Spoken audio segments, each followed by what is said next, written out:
let's call to order. George, what? There we go. And roll call. Jerry Burmeister.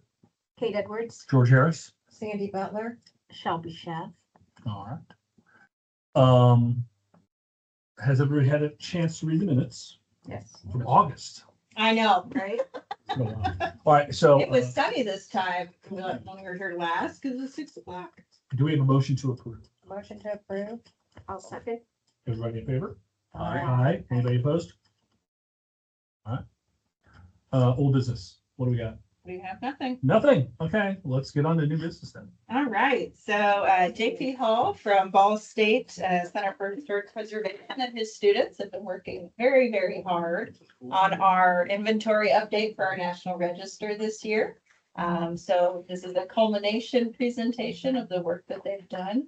And then we will update our document with this. So we're very excited, very glad you guys are here and thankful for your work. So I have your presentation. Unfortunately, the clicker does not work, so you'll just Okay. have to tell me when to. Sure. I We'll point or what have you. have a laser, but good. the clicker on it doesn't really work. So if you'd like that, Great. it's right there. I'll be very quick, and I'll let the students, kind of take things away and present all the great work that they've, been compiling here over the last, several months. JP Hall, Director of the Historic Preservation Program at Ball State, and Director of the Center for Historic Preservation, which is where this project, has come through. It's been a fantastic, I think, experience for the students. The center's mission is to provide opportunities for students, give them graduate assistantships, and then give them real world experience, which I think you've been able to provide them with this project. So I'll let them introduce themselves, but I wanted to thank Hannah Rose, who's been a fantastic partner, very responsive, and has been really helpful to me and to the students as they've done research. So with that, I'll hand it over to Amanda, who will take things away. We're gonna start with introductions. Absolutely. So, this has been going on since the spring, so I do want to acknowledge that we had 2 other classmates who worked on this in the spring with us. Ethan, forgetting their names. Ethan and Adrian, they were help set up a lot of the back end stuff that you probably won't see today. We got to put together a lot of pretty pictures for you, but I did want to mention them before we get started. And then I am Amanda Coleman. I am a master's student in architecture and a master's student in historic preservation. And I am from the Southern Indiana area.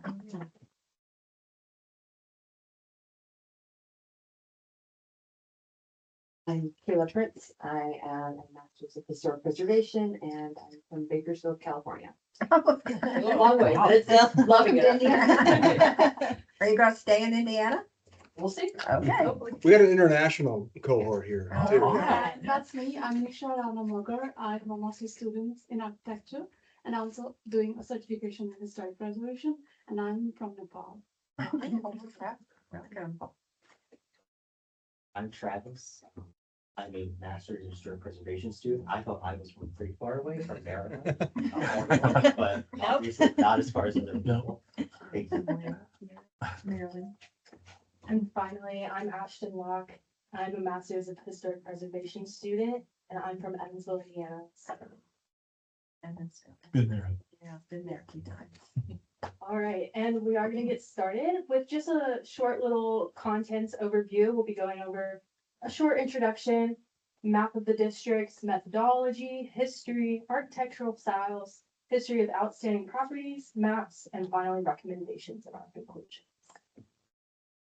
So our introduction, Pendleton, a small town nestled on Fall Creek in Madison County, was first recorded as platted in 1821. In 1990, Pendleton was one of the first towns to have most of its town registered in the National Register of Historic Places. The town has grown and developed into the expanding metropolitan region it is known as today. The town of Pendleton has taken steps to protect its local historic district and surrounding boundaries as rehabilitation and development projects have started. Pendleton has been surveyed twice, once in 1984 for Madison County Interim Report and again in 1991 for the National Register. The town has continued to experience rapid growth and changes since the last survey. Due to these changes, the town of Pendleton has contracted the Center of Historic Preservation at Ball State University to survey and document the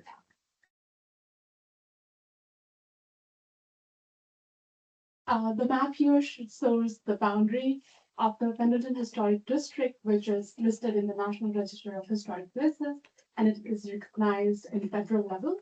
And it provides recognition and marks the property as an important part of the integral history, but it doesn't restrict the use unless federal funds or tax credits are involved.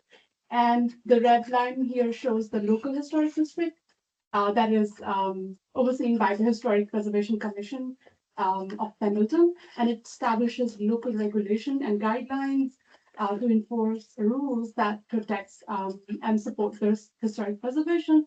And the main objective is to protect and maintain the community's historic fabric. Just going over a little bit of our methodology that we use. We had survey teams, individuals, mostly Ball State students, walking to take info and pictures of the sites. And this was a street survey only. We did historic research. We filled in information missing from the field previously. We did research to call out specific properties. And we also found an understanding of development in the area. Our final products will be a bound book and a digital and physical copy of this book, forms from every survey completed, and finally GIS mapping and online access for our final product.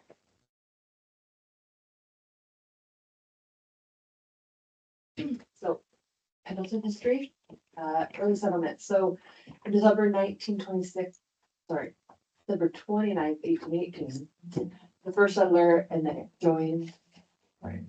area, John Rogers, arrived in Fall Creek Falls. It was an area well known to other prospectors and immigrants long before John Rogers came to settle the area. And in the early 1920s, a small group of pioneers settled near the falls in Fall Creek. And they made their first purchases in the area. And it was then a vast wilderness with scarce resources. Only 3 years following that first settlement, in 1920, several hundred families had settled in Madison County. Right, there's a picture of the mills that they eventually built. So the falls became a center for these settlements and early pioneers. The water created rich fertile soil to farm with, and they used the water for their mills and as their power source. These early settlers and families worked hard to clear, cultivate land, build cabins, all the while navigating a tumultuous relationship with the local Native American populations. Some of these early settlers included the Hollingsworths, the Holidays, McCartneys, who built the first mill, and Mr. Whitfield, who was the first blacksmith in the area. This is an image showing the water redirector.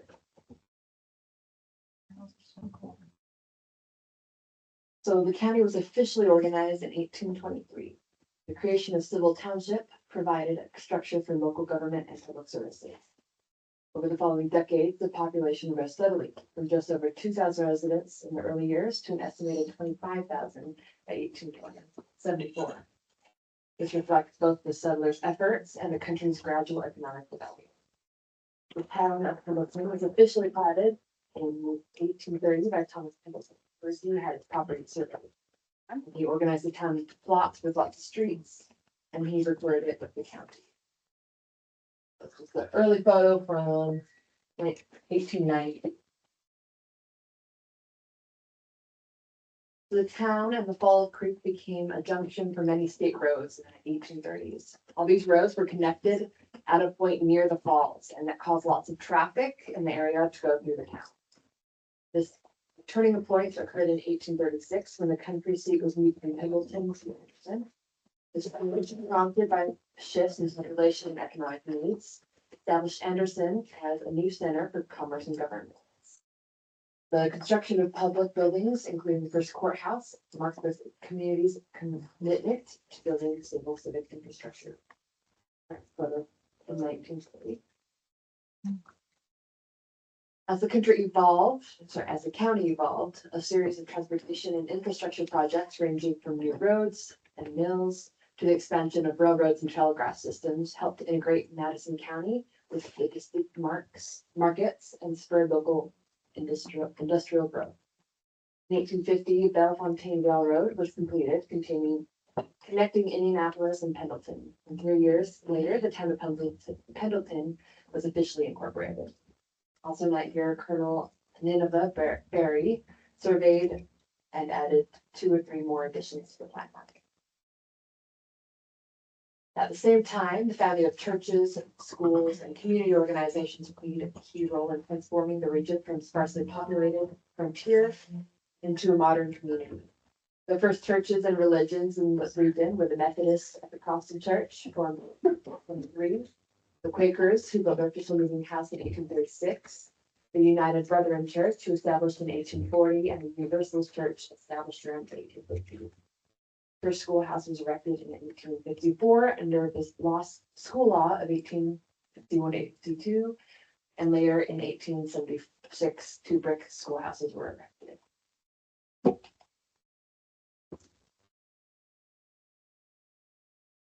On the screen here is a outline traced over map of the 1892 Sanborn map. Now, I will stress that this is not the full district that was at the time. This is just what was documented for the insurance purposes with the maps. That's why it is a smaller footprint. But what we can start to see with these maps is that it was very heavily concentrated in the commercial area along the State Road or State Street. And then the residential area was quite spread out and sparse with large properties, large yards, and a lot of outbuildings. The next map is the 1898 Sanborn map, and this is when they really started to expand their area that they were starting to survey. So in the gray, those structures were the ones that were existing from the 1892 map, and the green structures or blue structures are the ones that were newly added to the Sanborn maps at that time. What we start to see is more densification in the residential area to the south. And we start to see a lot of changing in some of the commercial areas. What is kind of the Main Street facade stayed the same, but we see the buildings behind it or the additions behind it adapt, change, grow, and move in certain areas. And then what we see too is an establishment of buildings along the railroad, which is kind of that gray streak. It's hard to see on this map, so we can point it out on some other maps later if you'd like. But the railroads that cut straight through the town at that time, there were a lot of business areas that established around that for the trades. And the next map we have is the 1904 Sanborn map. This is when they really developed. They had over 5 pages of properties that they went out and surveyed and looked at for the insurance purposes. And those new structures that they surveyed are now in pink. Now, whether they're new to the district or just new to the survey are 2 different things. But here we really start to see buildings popping up in between the previous residential ones. We start to see buildings change in footprint with additions, more outbuildings or carriage houses taken down. And then we actually see a development of a few more wells across town, which was very interesting. And then on the next map, we then can compare it to what it is today in 2025. All of these are all of the structures that we surveyed within the bounds. And that's when we really start to see the residential boom in the south and the extension on what I call the little tail of the boundary down there. And you see a lot more densification in the east and the south areas with that. Are the Sanborn maps available online now? Yes, Okay. up until 1928, it's online, but that option is grayed out, so you have to go to a physical location to access those if you'd like to. Anything after 28? 1928 was grayed out. I think I have a copy of that in the back, in the flat file. Roman's 50 Look at that. years. Yeah, no, I'm pretty sure I have like 4 or 5 sets and they start from 1898 till 1928. I was hoping to go back to 1820s. Oh, I don't have anything on that. 1890s, I think, is gonna be as far as the earliest. Sanborn starts doing maps in the 1890s. Now you go back to earlier plat maps if you can Yeah. access them and if you have them. Libraries have books there. Okay. I don't know if there, They have was it because there wasn't libraries. insurance Oh, in the the flat eighteen map? twenties? Maybe. Well, Thank you. 1890 up to possibly 28. Okay, I'm gonna discuss some of the architecture styles that we saw. People use the pointer. Yeah, Sorry. yeah. How do I use it? Is it Just the, yeah, click. Oh, yeah. And it is a laser. It will take your eye out. so. I just thought. it was Our fun. retired Never Marine used it. boss got. So while we were conducting our surveys, we found 5 common architecture styles. The first is careful here. Okay, the carpenter builder style. It's reflecting. That's not. Wow. I think so. Yeah, no, it does that. Okay. We can Thanks for read. We can Okay. sparing my retinas. I'm sorry. Okay, so we found the main ones that we were able to identify are carpenter builder, bungalow style, Victorian folk style, federal style, and Tudor revival style. Carpenter builder style was the most prominent that we were able to find, with around 39% of all of our resurveys being that style. Those are typically identified through their simple design. It's typically considered architecture style without architect. The wooden frame construction and usually has a steep pitched gable. The next most common we found was the bungalow style, which was about 15% of all of our resurveys. And that's usually identified through its low pitched roof, wide porch, and its natural building. It's usually built out of natural building materials. And you kind of see it, the second one, right, is a really good example. The third largest building style that we were able to find was the Victorian folk, which took about 13% of our resurveys. And these are usually identified with their decorative porch elements, symmetrical facades, and corner parking. Again, that's just a really good example. You can see all these elements. Picture there. And then the last 2, federal style and Tudor revival, made about 1.5% of all of our resurveys, but these are very important structures to Pendleton. The federal style is typically seen with its low pitched roof. And I apologize, it cut the picture a little bit. There's 2 more bays in that picture, which it comes up in other slides, so you'll see the whole thing. But it usually has a symmetrical facade, which this does have. You just can't see quite the whole picture, and an elaborate entrance, which you can see in a second. The last one, which was the Tudor revival style, is typically seen with its half timbering, arched doorway, and its steep pitched roof. So altogether, these took up about 68% of all of our resurveys with one of these 5 styles. I'm sorry. Oh, very good. Okay, so here is our historic map with all of our different ratings. You can see kind of the different colors contribute or go to different types of ratings. Outstanding buildings, which is the highest, we found about 6. I shouldn't say that, we found exactly 6. And these are usually it's the highest, and they are usually the exceptional historic significance. And they are either eligible for independent listing on the National Register or are already on the National. Kind of the next tier down then is notable, which we found 30 buildings. These are of high historical importance, but they're not quite important enough to be considered outstanding, but they are above average. And these are potentially eligible for the National Register with further research. And then the most common building type that we found was contributing. We found 242 contributing buildings in our survey. And these are not eligible independently for the National Register, but they do add to the overall historic district significance and the overall density. And then the last one was non-contributing, which we found 228 structures to be non-contributing. And these are either built at a later period or later time in the period of significance, or have been heavily altered and are no longer retaining their historic value.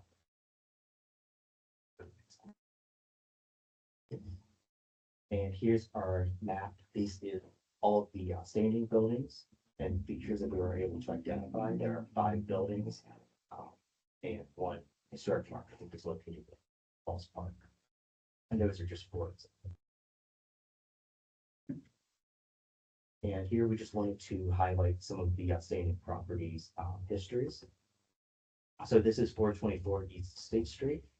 It's a Tudor revival. It was the example of the previous slide. And it's currently the site of the Carnegie Learning Center. Historically, it was known as the Pendleton and Fall Creek Township Public Library. Initially, the library system was begun in 1909 by the Independent Social Club, and it was run out of Tank's Drugstore. However, the idea of a library is very popular at the time, and the idea was that they wanted a building specifically just for a library. And so in 1909, I think, a committee was put together, and Thomas Norris Party donated a plot of land that the building now sits on. So in 1910, the library committee was given a grant by Andrew Carnegie for $8,000 to build a structure, and it was completed and opened in March 1912. Building served the town Pendleton as a library until 1991, when a new library was constructed. There's 2 pictures on the left. The one is, they're both from 1912. One is under construction, and one is there.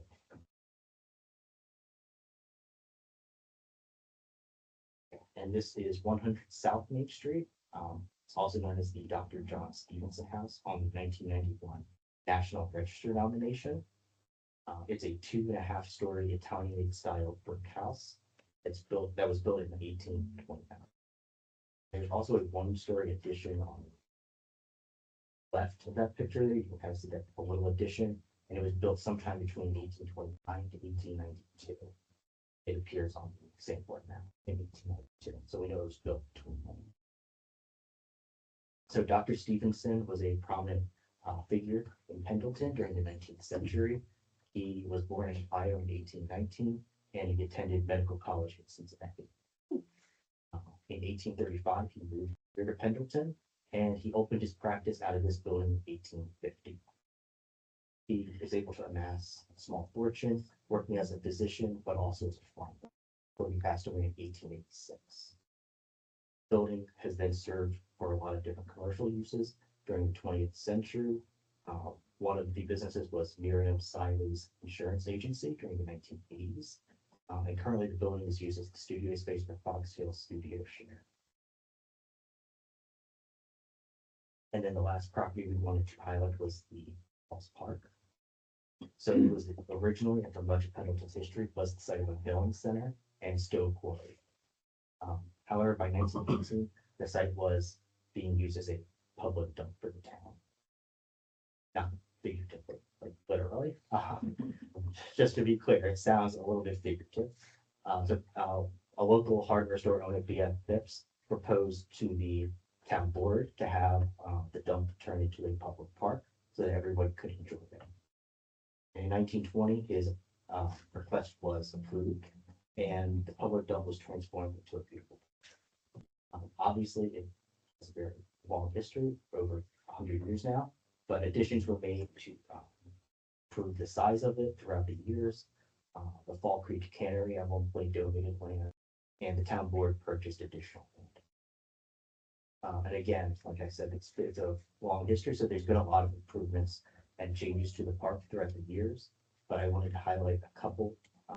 In 1920, there was a dam constructed in order to form a swimming hole, which you can see on the bottom right photo there, and there was also a bathhouse built. And then the kind of top left-hand corner of that photo is the bathhouse. In 1928, a lighthouse was also added to the pond, which is in the top right, and that is a contributing feature. The swimming hole was unfortunately closed in the 60s, though, due to finding bacteria in the water, and a new pool was constructed in 1979. In 1981, the bathhouse was also converted into the Pendleton Historical Museum. the park did receive some damage in a tornado in 2019, but it still maintains a lot of its historic integrity, fabric, and is still very important.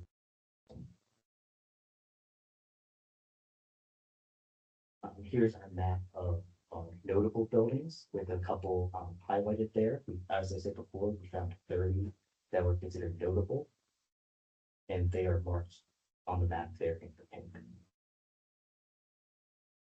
Then here is our map of the contributing buildings. The notable are still there in pink, but all the ones I can get black is the contributing features. So there's 240 buildings that are contributing, and there's 2 bridges and on Falls Park. So through our surveys, we found that there are only 3 buildings that we would recommend to downgrade.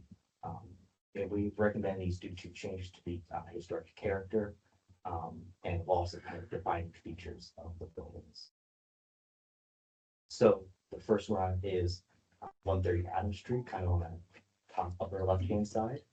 You can see the photo in 2020 on the bottom, and then in 2024, you can see the changes to the building. And then on the bottom left is 235 Adams Street. We only have the photo from 1981, but recently it did suffer significant damages in the fire. So it's lost a lot of its historic nature and defining features. And then the last one is 126 John Street, which you can see the bottom right there is the 1981, and then 2024 above it. You can see kind of the changes that have occurred to that structure. But overall, as large as a district as this is, there's only been 3 that we would recommend. So,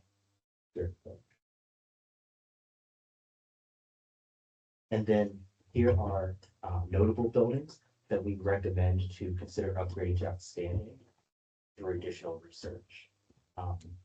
We recommend that all notable buildings be kind of looked at for potential to upgrade, but these are the 4 that we want to highlight.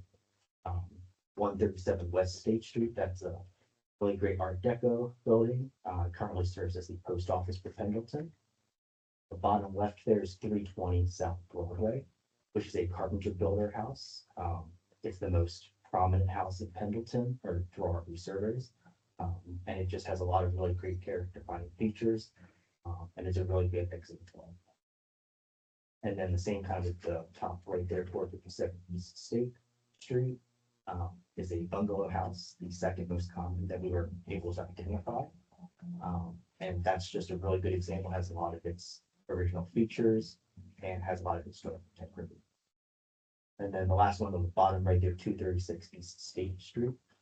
It's a really good Queen Anne's house. Again, has a lot of all of its historic features, at least from the outside, and just has a lot of real good historic significance.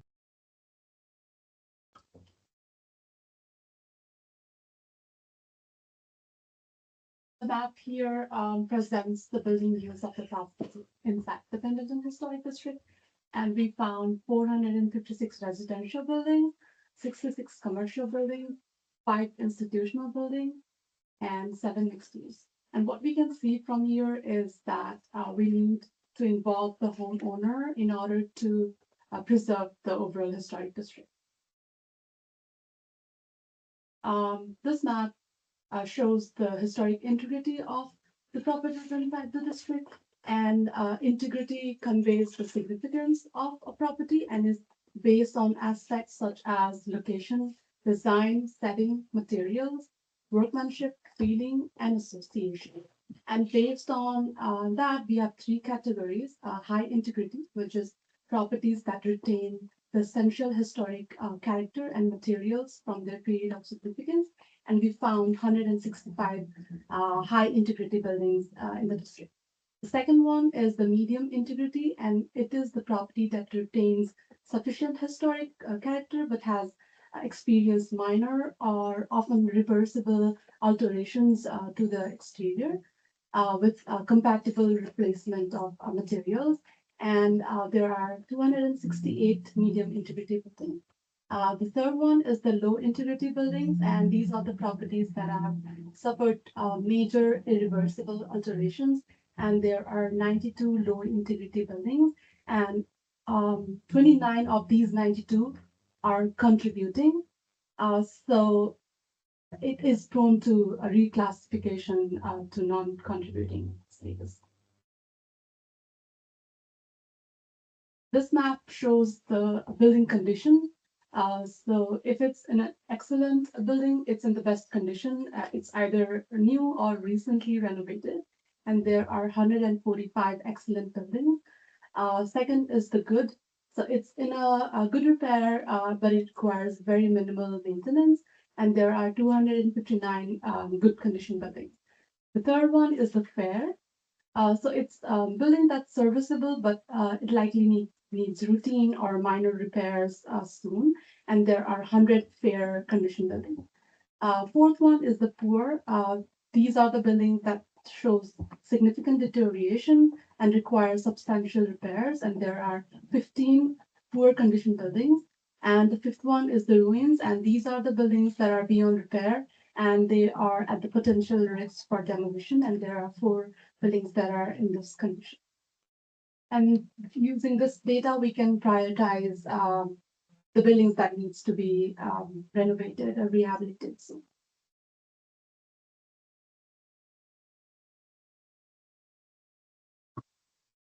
So in our research, and one of the areas that was really a concern was the EF2 tornado that touched down in 2019. So we wanted to make a map of that and compare it next to the condition and qualities of the buildings to see what really has been truly affected. So this map right here, the blue circle-ish line going through that is the actual path of the tornado and where it touched down and ran through Pendleton. When that tornado touched down, over 500 buildings were damaged. Most of those were limited to roof repairs from what we can see, but the most significant damage that we found was to the trees, the sidewalks, and the utilities. A lot of down power lines, exposed water lines, and different things. So on the top left photo, we have a picture near the park that shows one of the mature trees that was uprooted and the damage it did to the sidewalk. On the top right photo, that is one of the houses of that, and the number in the bottom number of buildings affected. 3 buildings were considered significantly damaged, and those were one brick house that had or brick building that had a brick wall collapse in, and 2 buildings that had their roofs blown off. And this is one of the houses that had their roof blown off, according to Google Street Images and walking around that we've seen. It has been almost completely restored to its condition, which is just amazing to see. But I did want to highlight that technically falls outside of the national district, which was outside of our survey boundaries. So what we compared it to on this map was the changes in sightings, because we figured after a storm rolls through, you're going to have those people that are coming through selling you new roofs and new sightings. And we found that a lot of buildings, 135 buildings had their sidings replaced, and almost every single one of them replaced it with vinyl siding, which is concerning for the character of the homes. So in this, on the bottom right, we have one of the Queen Anne style homes that had its house replaced with vinyl siding, and on the left is one of the Carpenter builder houses that had its siding replaced with vinyl. So another thing that we wanted to highlight was significant changes. So this map in red highlights the structures that have been demolished. We found 18 demolished structures or vacant lots that fall within these categories. And the blue buildings are ones that have had major exterior renovations that we felt have had the character wiped out of their designs, and we found 8 of those. So on the left pictures, in 779 South Pendleton Avenue. In 2011, you see this Carpenter builder style home, sadly surrounded by those beautiful mature trees that you can clearly tell were taken out. But according to this photo that was taken in 2024, the bottom photo is now what that house looks like. They completely redid the front facade and they've redesigned it into what we would classify as a contemporary transitional, and it really stripped the character from the house. So that's one example, but we did find 8 in total. So then on the right-hand side, that's a photo of the Art Deco high school that was demolished.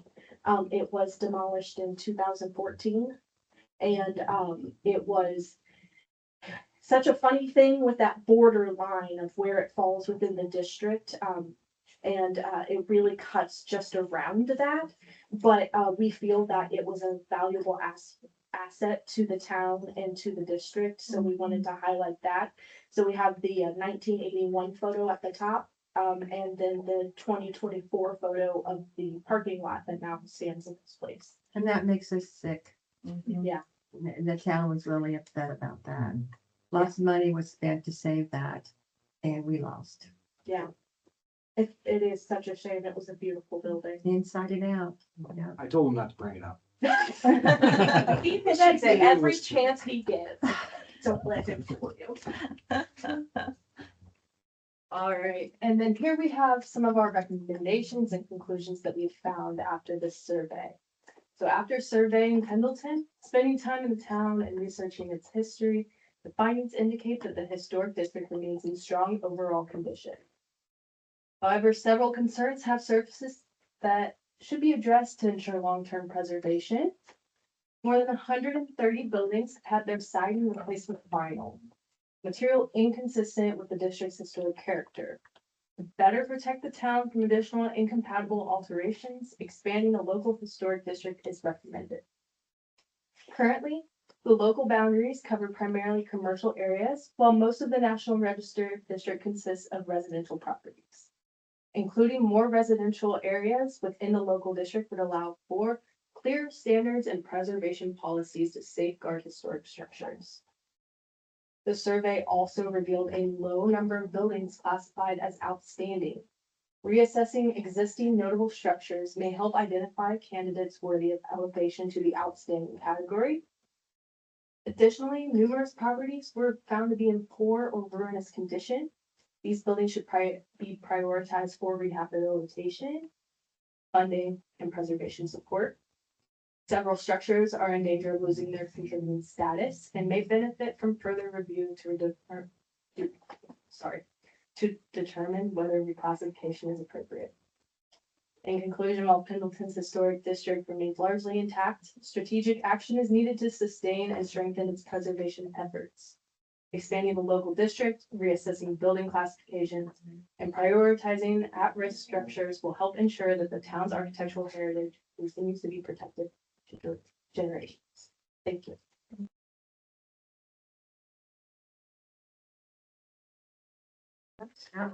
That was outstanding. Thank you so much. We also have some posters that show the maps in bigger pictures that you can see, hold and handle, and it has more examples of those different building structures according to each map. So you're gonna allow us to get the final grade on this, right? You can influence the final grade, absolutely. No, they did an outstanding job. This is, Gold star. yeah, this is great. Fantastic. We Yes. appreciate your time so much. Yes. Thank you. Yeah. So my question is, how do we expand it to residential without upsetting everybody?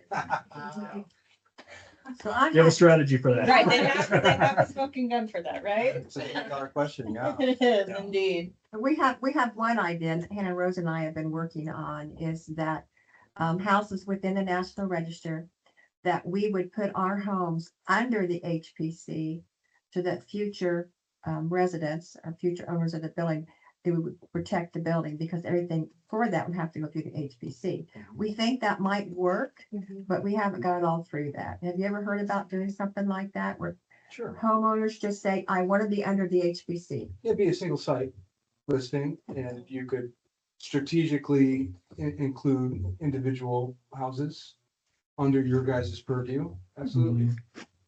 I'm just thinking off the top of our heads. I mean, I would think that the houses around downtown would be Oh, yeah. prime territory, right? Because it's kind of a buffer and the walkability to downtown, and So maybe there's potential for creating kind of an area around downtown. First and foremost, as a test, perhaps if there's maybe potential support. Another idea could be maybe a conservation district, which would be just focused on like demolition as opposed to design review. And sometimes that's a little bit more digestible for folks as a first step, you know, that they'd be all right with you reviewing demolitions because most people aren't going to demo their houses. As opposed to you telling them, you know, what color to paint their house or doing these changes. And how does that dovetail too with realtors in the area? You want them on your side. Exactly, Yeah, exactly. yeah. And it makes me wonder how to approach that with them and how to present it in a way that's advantageous to them. Yes. To say, hey, you're with the cool kids now. Yes. This is where you want to be. Well, Be able to present it that way. I think state code says of a realtor, I think we learned this, Kate and I did, that if they're selling a house, they have to tell the future owner that the house resides within the National Register. They're required by law to do that. At least a local district, right? Yeah. It's always a challenge though. I know it is, but Yeah. you know, Yeah, but not as a warning, Absolutely. but as an asset, Yeah. I would think is the way to go with realtors. I'm happy to come back and present to the realtors. I mean, there's good case study on the economics Oh, yeah. of local designation and designation in general, that it's good for business for them. It Absolutely. retains property values, it increases property values. So there's good research on it. They just need to be presented with it. And Sandy, I think we had discussed, you know, even, you know, a next step out of just individual houses was Broadway as a whole, because Yes. that's where we have a lot of character and a lot of folks who do care about, you know, preserving the homes. yeah, Where we already have purview over the bricks, so why not, Yeah, you yeah. know, I remember expand that. that out? it's a corridor. Yeah, and you know, it could go block by block, it could just go, you know, we've got the firehouse in already, so, you know, kind of, that could be another catalyst area. It's definitely one of the best streets in our Right. town. Yeah, it's got a lot of different It's styles. kind of a cultural hub, Yeah, you know. so, Well, one of the things about having it out of HPC is that grant money. Oh, So yeah. you're dangling this cat here, so if I put my house under it, mhm, then if I want to do the front facade, I could apply for some of that grant money. yeah, We just gotta get all that worked out, but that to me, I think would be huge. I absolutely. mean, I know That's lots good of dollars. people that would want to be part of that, just for the idea of getting grant money in the future. Mhm. So I think that's something that we can work on. Yeah. Get that going. And I was gonna kind of wait till the end, but Connor, our planning admin, has written a very preliminary residential design guideline report. Hmm. And I told him to kind of just grab pieces and parts from other places that do Yeah. that, as well as the existing ones that we have, and put them all together. So he has a very, very rough draft that I'll be sharing with you in the new year of how we can move forward with that. Now, getting the ordinance to get it bigger than the district bigger than what it is right now, Connor cannot do that, but we have some preliminary guides, and these will also help us Yes. within that document as well. Great job, you guys. Great Yes. Thank job. you so much. Thank We you. appreciate you. Well done. Very well. So we do not have to vote or anything to adopt this into, it's just an update to an existing document. The useful tool. I just have Yes, one very remark. useful tool. There's one mistake on this. I have to point out, because I lived in this house for 32 years. Of course, you had to do that one. It's Fall Creek Parkway. There's only 3 houses on there. So And we do have a Falls Park Drive. we but do, it's a but this different is spot. Parkway, That's the so, Parkway, yeah. Very good.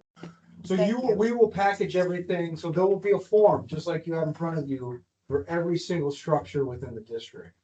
So that's important to remember, and then also, this is not set in stone, this is an interim snapshot, right, of 2025. And we just kind of wanted to give you guys a picture of how things have changed over the last 35 years, but they're gonna continue to change. Mhm. So hopefully you can take this and make this your own and update it as necessary, change things wherever you think you Yeah. need to. And we're happy to, answer questions or help with that as you guys kind of digest all that information, because it is a lot of information. They Yeah. captured a Good lot of information. information. I think what I'd like to do, and like setting our goals for the next year is to get on a schedule of updating this document more frequently than every 25 years. So I think that's something we should look to do as well. Actually, I think it's been 30 years. It's How been many since years? 91. How old am I? 35. So it's 35 years.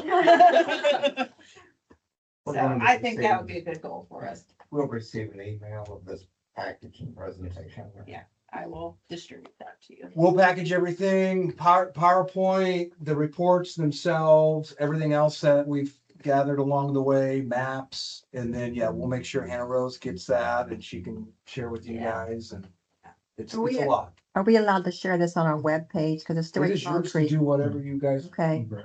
Yeah. want I've to got do. Nick back in the back. He's going, oh yay, more material to put out there. The booklet will be like 200, 300 pages, so The surveys alone are 200, 300 Right. pages. We will also include the in-depth back information, some more background history, more maps, more analysis. Okay. Will all be included in that. Wow. And then by the end of the week, we were aiming to print off a physical copy, so it'll be a big thing coming your Yeah. way. But we'll also package that in a digital package for you guys. Okay. And that'll include some of our base maps and all of that. We try to match your guys' marketing as much as possible so that you can just use it and go. But anything else we used or built from that, we will also give to you so you guys can edit in the future. Is that in design? Yeah, we have a mixture of different things, but yeah. A lot of them we converted to base images, so it could be I cannot imagine how many hours you guys put in on. a lot. Yes, Yeah. a lot. it. Go that in depth. We were aiming to have it done in the spring, and I think you can see why Yeah. it went into. Oh, yeah. Pretty thorough, yeah. Did Hannah Rose like crack the whip on the branding too? You did, didn't you? No. No, really? Oh, we we- She's she been knew this already folder. from last. Yeah, okay, yeah. She got that. Never. No, we No, love it looks really branding. good. You yeah. guys should be proud of it. It's very nice and Clean. consistent, and yeah, I think that's great for us to be able to just kind of integrate your. It makes your- everybody's job easier. It's great. Yeah. Very appreciative of what you've done. One more question. What does JP stand for, or is it a mystery? Jean Do Paul. you guys even know? Jean Paul. James Paul Hall the third. Oh, James Ah. Paul Oh. the third. Sure. My dad's a Jim. My grandfather was James, so I Yeah. got the initials JP. James Paul. Yeah. Okay. do you have a fourth? I do have a fourth. I do have a fourth. My oldest boy is a. And if you haven't realized it, he's quite the taskmaster. Me? I'm the easiest boss they're ever gonna have. They don't know that yet. Unless they come work for me. No, yeah. They did fantastic. It's been an interesting process. Amanda, I give her a ton of credit. She kind of led the charge from last semester, and but everybody else came in this semester and did their part. And I think they learned something. I think it was a great project, and so I owe them a lot of credit. So appreciate everything they've done. Very excellent work. And we reap the reward from that. Is reference not a category anymore in the nomination? Reference? Yeah. It's in the old 1984 interim report. There's one extra category called reference. Yeah, I don't know. Okay, I mean, that's from forever ago. So long ago. It's so funny when you look at these old surveys from the 80s, how antiquated they are, and I don't even know that category. Yeah. So I didn't know it was one either. I bet they got rid of it in 1985. Probably. Yeah, never even heard of it. So we will also use this to update our categorizations of our local inventory that's in the district. Mhm. Because I know we did that a little last year, but they're the experts, so we will update it thusly. I would like to add, one of the things we did work on was an Excel sheet. So we have a lot of these categories listed in the Excel sheet. We'll clear our little highlight filters of who did what, just so it's easier to navigate. But that document is searchable, editable, and easy to use Excel. So Wonderful, thank you. I saw your eyes light up on that. Yeah. Yeah. Oh, yeah. Is this all address based or is it parcel numbers or Both. So with ArcGIS, the online mapping part, we did base the original map off of the parcels. What we found was the original parcels did not match up with the properties. There were two different types of parcels, the original parcel and the tax parcels. The tax parcels match up, but the ArcGIS was made off of the original parcels. And so we had a lot of like houses that were splitting a parcel and using it as a yard that I don't know if they knew that's how it was broken up. But so that led to a lot of confusion about was something there, was it torn down? So as we make the maps, images and numbers moving forward, we focus primarily on the structures. So the online database will be more, and we have that in the Excel sheet. It starts with the parcel ID number so that you can see it on the ArcGIS mapping. And then it is by all the work we did on the tail end of that is all address based. Very good. So. One thing that we learned at the last conference was, or something to consider, is trying to work with the county or with the parcel numbers to better educate the realtors, because a lot of realtors aren't in Pendleton, but they are asked to come to Pendleton to sell properties and they don't know this information. So when we would see a property go on the market, we would then be able to contact the listing agent and let them know that they are required to let the seller and potential buyers know that these are historic and this is the significance, and you will be held to certain standards. And that way we'll, if we can get something like that implemented, we'll be able to hold on to these properties without losing their status. Make sure it goes to the right buyers too. Right. No surprises. Right, exactly. Our county assessor is excellent, and so is there some way we could approach the county on that? Yeah, I be on don't- a property card or something. I don't even know where to start. Would it start with the county councilman? Do you guys have a GIS based platform for the county, Madison County? Do you know? I use a lot I of wasn't the stuff. GIS Yeah. map. So Madison County has a GIS, Mhm. yeah. Mhm. So that could be possible, a listing on there for people who Yeah, are. they do all the parcel data.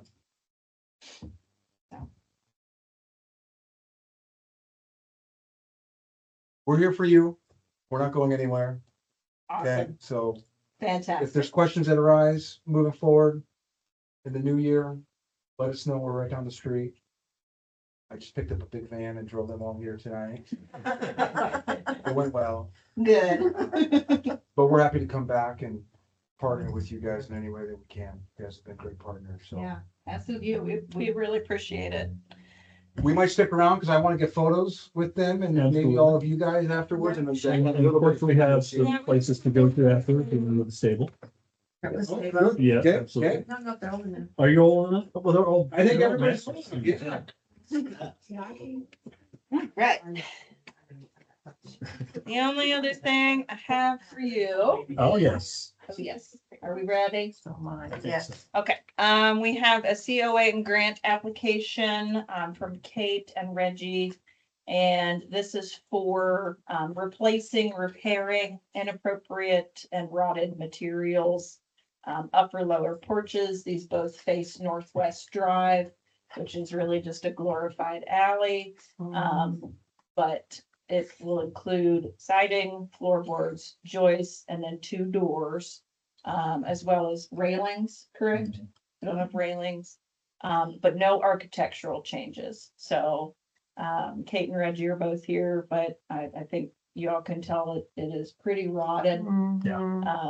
So it'll look like, this picture here on the right of what it used to, it just won't be rotted underneath all of that pretty woodwork. It looked pretty. It However, looked pretty, we yeah. should not have been sitting on that upper porch. Yeah, Oh, yeah, really? you could probably push your finger through it, couldn't you? I actually stopped there one day and looked at it, and Yeah. talked to Reggie. Reggie showed me several different things. And Yeah. Yeah, it's definitely needs. repair. Needs some work. Yeah. So this qualifies under our facade grant improvement. As we found, this is an outstanding structure, so. Am I missing anything? Kate, her entire packet for the facade grant is in there, shows pictures, estimates, materials, etc. So I don't really have anything further than that unless you have any questions for me or Kate or Reg. Reggie, I don't have any questions. Do you have any questions for us? Reggie? No? No. Just need the money, right? Yeah. Yeah. Neon pink, right? We were actually not anticipating finding all of this, which is why we started on a maintenance project. And then once we discovered the significance of the rot, then, which is why we had to go ahead and get started. Yeah, and we've got all the pictures in there that Kate sent of all of the extent of the Mhm. damage and the rot on the porches. And you bring up a good point. I mean, when you start tearing old houses, structures apart, you're gonna You find find- things that you didn't even know about. Well, that's what happened with our roof, and why we don't have the 9 brick stacks that were supposed to be reinstalled. They lifted up a piece of it, and there was some issues where they said they could put the brick stacks back on, but they'd have to rip the entire roof out to replace it. Some way that it was connected, and I said it's about to be winter and that's gonna cost me twice as much. I can't do that right now. So unfortunately, Whoa. that's the reason we don't have that. And to your point, Jerry, Right. they got in there and they found some things. that- Glad you're still here. Thank you. I'll make a motion that we accept the grant total for $12,892 I'll as second written that. and submitted. Okay. All right. All in favor? I, You can't. Yep. Oh, Kate, you have to formally Abstain. recuse Yes, yourself. yes. I formally recuse myself. Should we put her in a soundproof booth or something? I Okay, don't think we have one. Our podcast studio is still under construction. so all in favor? Aye. Aye. And anybody opposed? All right, done deal. Motion carried. Thank you, guys. Thank Thank you. Yeah. Okay, that's all I had for you. And then I told you about Connor's residential design guide, so I'll have that for you in the Awesome. new year and redline it, do your worst. real fast, any update across the street? I have people ask me once a week. One Tyler's building. I think that was another one, opened it up, found some things. Is he gonna need some more? It's possible he hasn't communicated that with me, Yeah. but it's a potential. I think there was something with the window placement of the large middle window Mhm. that was causing some issues. And then I don't know if anything has to do with weather. I don't know if there's certain temperatures you can't put mortar in. Bob, you would know, but I know with asphalt, there's certain temperatures you can't use it. I've been waiting and been about 2 weeks, I've been waiting on my job and I might get it finished tomorrow and get it tarped and have heaters underneath it. Because of the weather. Tomorrow's supposed to hit 42. Yeah, So, some people use different agents in the mortar mixes and so that makes. Those two. yeah. I refuse to. Materials from. Yeah. That's crazy. So I'll touch base with Tyler, but he hasn't told me any significant delays. It might just be product and weather. Okay, thank you. Yeah. I know he's anxious to get it done though. He wants his office back. So. Okay, Anything well, once else for again, me, I'd like to thank you very Yes, much thank for you being guys here. So Thank you, much. guys. We appreciate you. Wonderful work. Okay, so we have a motion to adjourn. Motion adjourned. All right. Everybody in favor? Aye. Anybody opposed? You can stay here if you want. No, okay, we're good. Done.